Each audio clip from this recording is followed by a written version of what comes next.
My name is Jeffrey Moe. I'm professor of the practice in global health here at Duke University. I've taught at DKU the last 4 years, since 2014 when the campus opened, and I've thoroughly enjoyed my experiences there.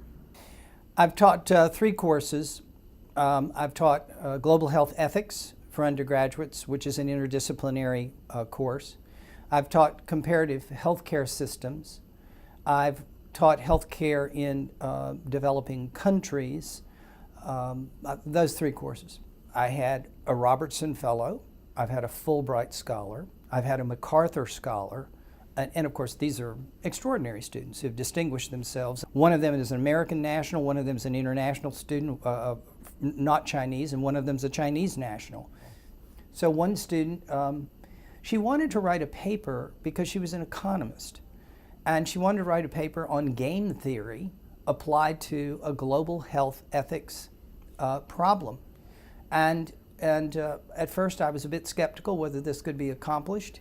And after working through the topic with her and then connecting her with one of my colleagues here at Duke who's written one of the seminal works on game theory, she wrote an extraordinary paper. And I'm proud to say that she's come to Duke pursuing an economics master's degree, and so worthy. Those are the exceptional ones. But I would argue that by weighting that end of the scale, all the students benefit by having those kinds of voices in the classroom.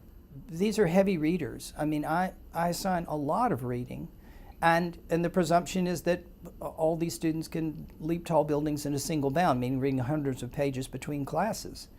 And it's made me much more sympathetic to the load of the reading.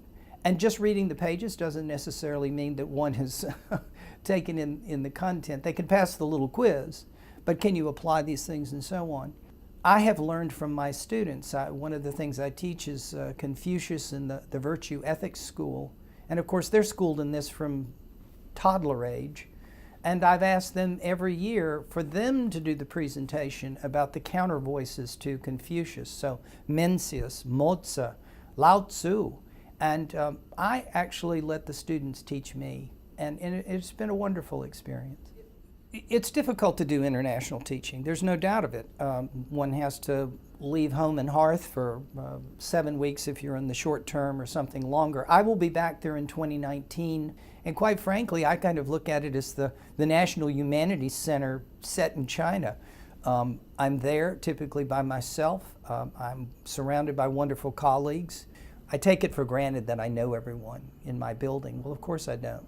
But if we were in an isolated setting, working hard with all these personal and professional challenges, that's an annealing experience. We're bound together in a way that we're not here.